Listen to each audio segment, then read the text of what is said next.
2023 season. Excuse the occasional noise. We're excited about the construction happening on the other side of this. Today we're going to have Coach Babers, Damian Alford, and Justin Barron join us for the season opening press conference. We're going to go for about 15 to 20 minutes with Coach, and we're going to open it right up for questions. So if you have questions, raise your hand and we'll call on. Sorry, Emma. It just came out, so you probably haven't had time to see it, but ACC preseason poll was just released. You guys are ranked 10th. Just what's your initial reaction to that on the cusp? That we've normally been ranked in certain places, and normally the media is not that accurate, so we're fired up about that. Dan and then Brent.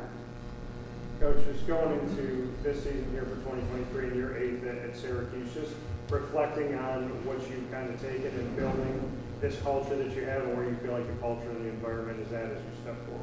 Well, I think the culture is right on. I think obviously based off of some of the newspaper articles and some of the things that you've heard members of the Ohana say in the paper, not only this year but last year, but the culture is strong. You know, we've had situations where certain people have left us and that's been out of our control.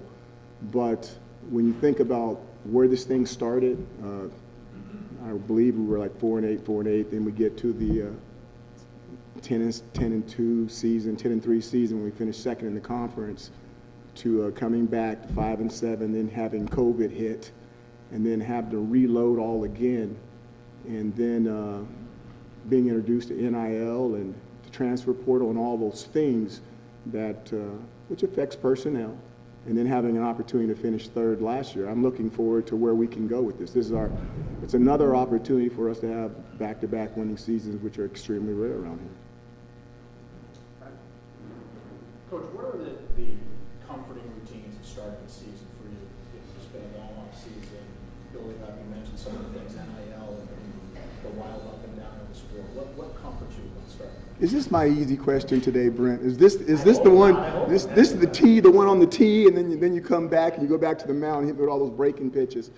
You know, it's interesting. I want to share this with you. I really don't get nervous. It's work. Tomorrow we go to work. We go to work for the month of August. And then when the work's done, that's when the cake is baked and we got to see what we've got for the season. That being said, I woke up at 4 o'clock this morning, which is very unusual. And I did get 5.5 hours because I went to bed early. But it's very unusual for me to wake up that early.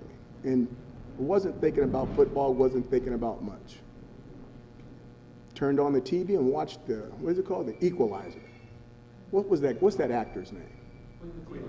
No. Everybody went Queen Latifah. I think it was The Equalizer with that Denzel guy. Denzel Washington?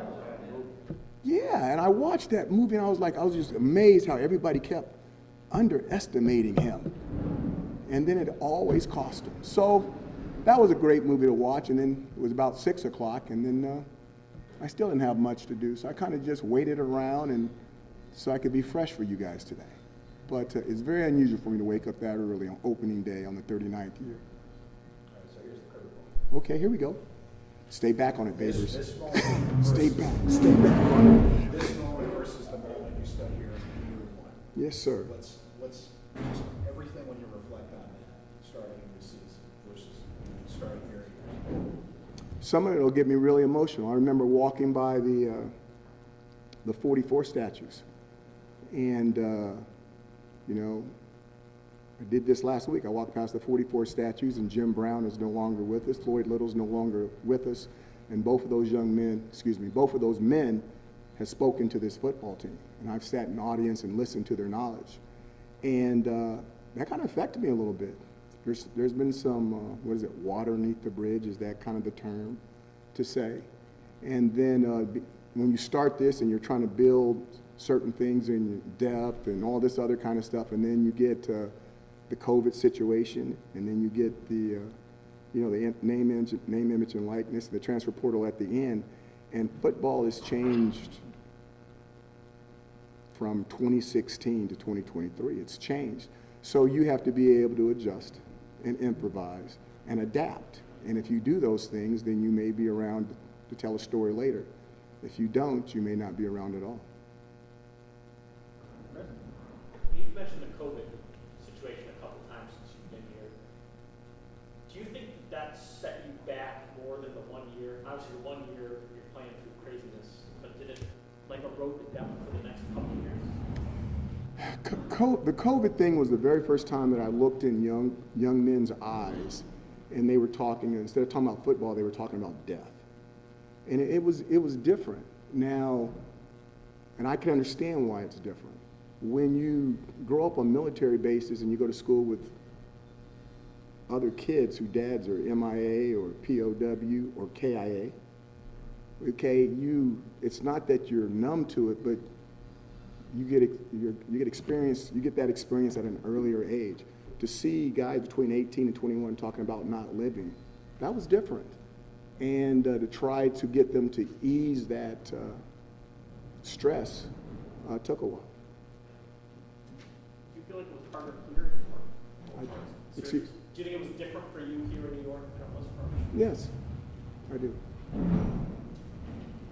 Jason Beck is returning as hurt just to the staff, but he's another new offensive coordinator. What are just some of the challenges of just having a different offensive coordinator?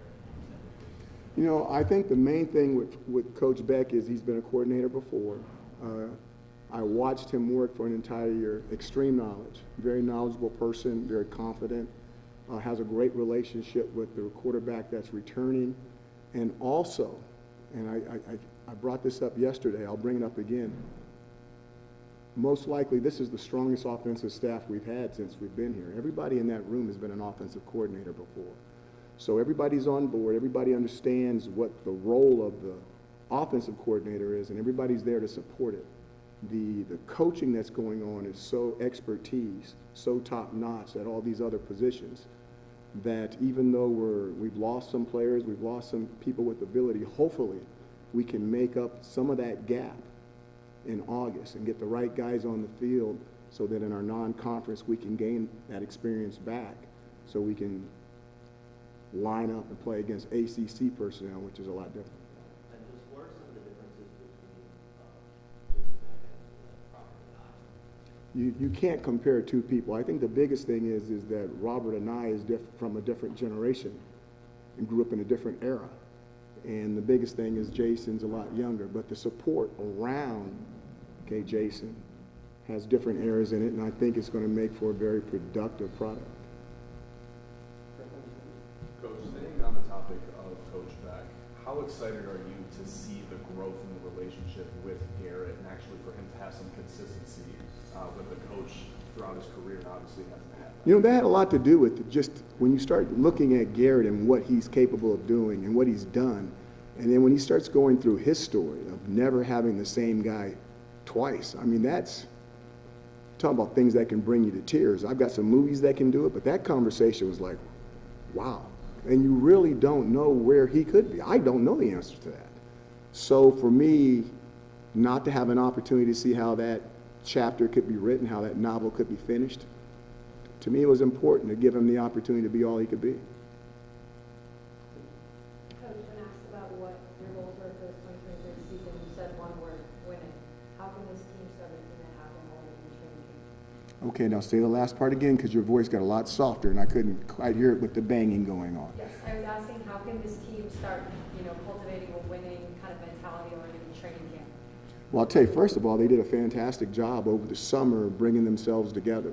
For the most part, it was 100% voluntary participation. And now it's time for the coaches to join in. The coaches have been gone the entire month of July on vacation.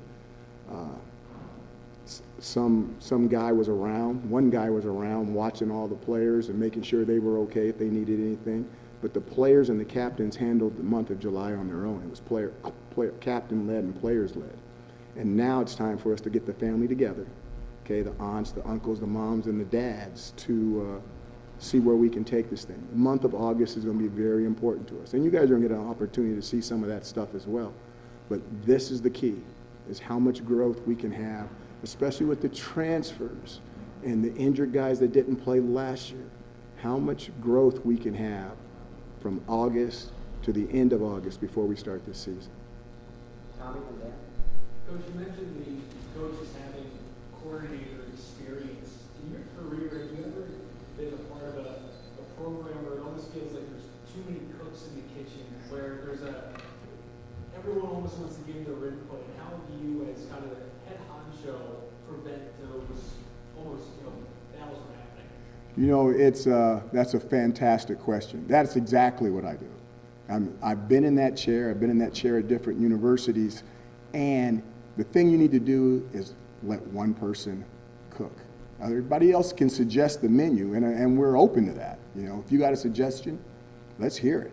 Don't sit on it, okay? This is not happy days, okay? Get it out there. But once we make a decision, we march in the same direction. We're 300 once we make a decision. That's a movie reference for you. Okay, all right. Coach, you're a movie guy. I am as well. You talked about the equalizer. Who is someone on this team, or a few of the guys on the team going into training camp, that are that equalizer, that underestimated guy that's going to come through for the team this season? Oh, I can't do that, DT. I don't do that.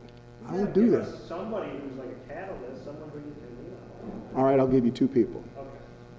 The punter Stonehouse and the place kicker Brady. I think they're going to be difference makers. Can you go into that a little bit more? I think they're going to be really good. Okay. I think that's the least you've ever given me. I'm not going to pull them apart. I'm going to bring them together. Okay. Jesse, then Brent. Dino, first of all, I watched Tombstone last night.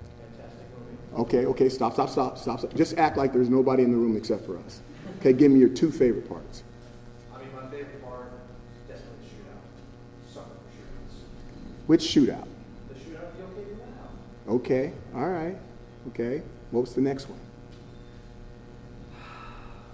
It wasn't my favorite part, but it's a little memorable without calling At the end? At the bed? You almost got my thing. Yeah, you got him up right there. That was good. See, you're not supposed to pick up on that right there. It got to me too, Coach. But Coach, you talked about getting the transfers. Wait a minute, stop. Two real guys loving each other at the end. If you love me, leave right now. If you really love me, leave right now. And he did. And then he took his advice, right? Went and tracked the lady down in San Francisco. Said he was broke, didn't have anything, but he'd love her to what? What was the line he used? I'll love you until, God, come on. I'm blanking on it. Okay, we'll get back to the press conference. To your dying breath, maybe, or something to that effect? Something along the lines of dying breath. And you remember what she said to him, looking deep into his eyes? You know what she said? What she said, I'm blanking now. Don't worry that you're broke, Wyatt. My family's rich. Just saying. Go ahead. What's the question? Coach, you talked about getting the transfers acclimated, but how important is it, starting tomorrow to get off to a fast start in practice and, get these guys in the right mindset, knowing that this whole month coming up is a month of preparation for Colgate games? That starts tonight at the team meeting. Okay, we always want to start fast. That starts tonight at the team meeting when everything's done, all the media is done, and all the meetings are done, and everybody's saying hi. And we shut the doors and we have the kumbaya. That starts tonight. And then you guys get to see the first practice tomorrow. But it should be interesting. Coach, I'm going to be careful how I word this, but you mentioned different generations. Jason Beck on one end of the spectrum, you're Rocky Long, a very experienced coach with you.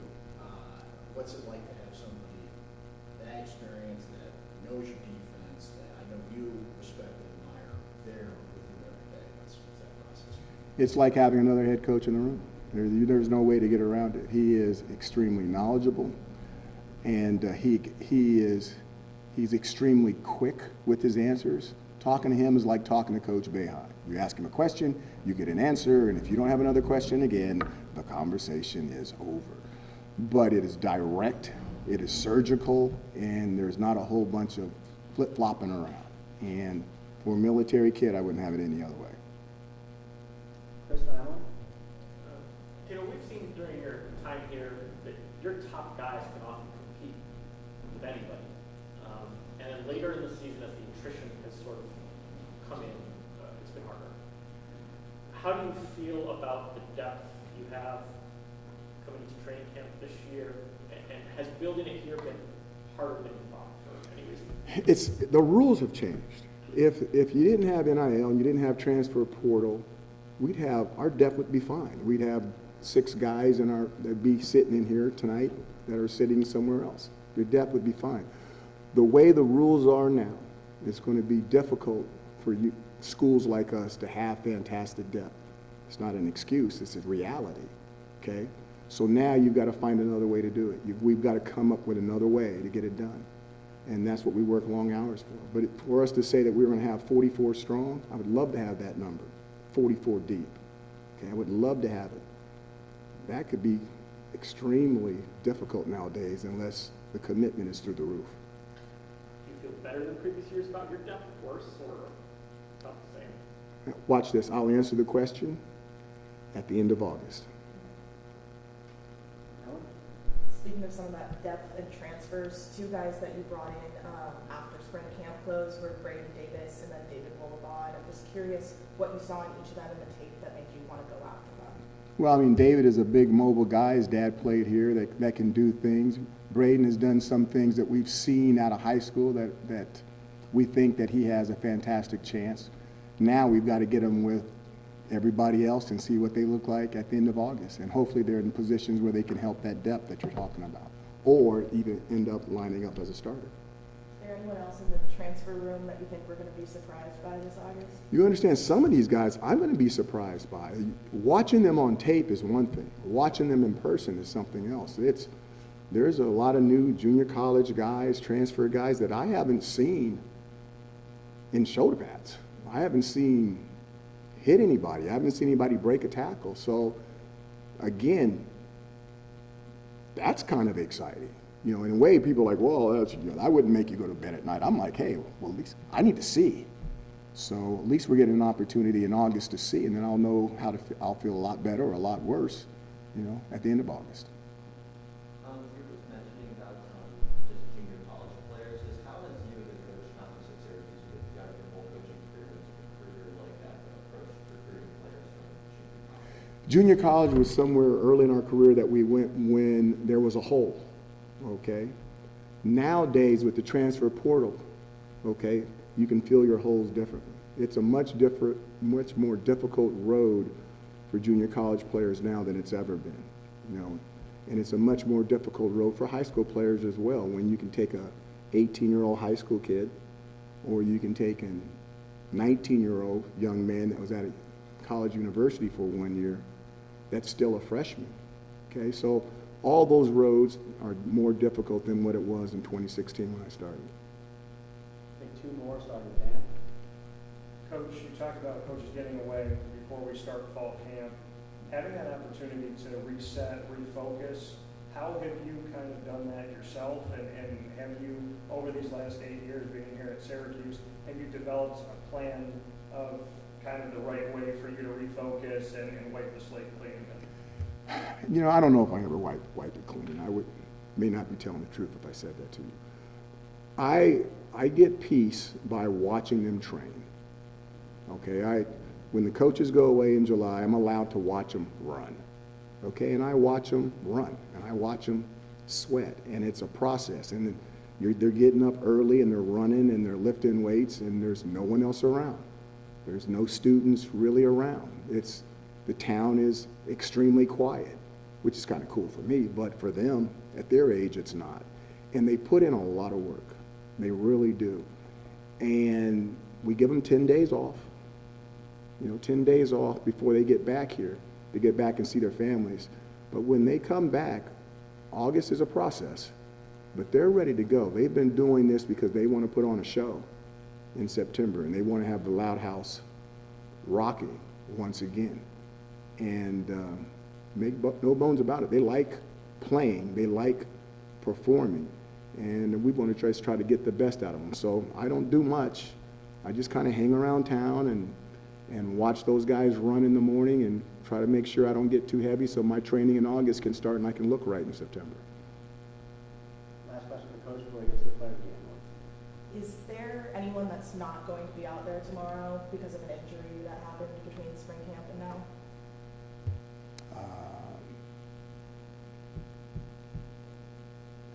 Yes.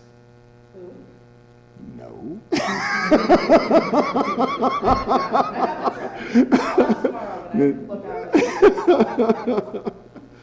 But it'll be good. Oh, and I want to make sure you guys understand, because on Garrett now, we got to put him on a pitch count. So there's going to be times where he'll be going through practice, and all of a sudden, boom, he'll be out of practice. And it's hopefully it will just be us being cautious with him and not anything else. So when you're reading in, don't read into that unless you ask me a question directly on whether it's I'm going to tell you right now, if it's an injury, you'll probably know about it. Okay. But right now, he'll be on a pitch count early and gradually build that thing up until we get ready to go. Are you guys happy with where he is in his recovery? I don't know where he is in his recovery. I'll know tomorrow. All right, thanks, Coach. We're going to take a brief timeout while we grab the players, and we'll be back in a second. Thanks, you guys.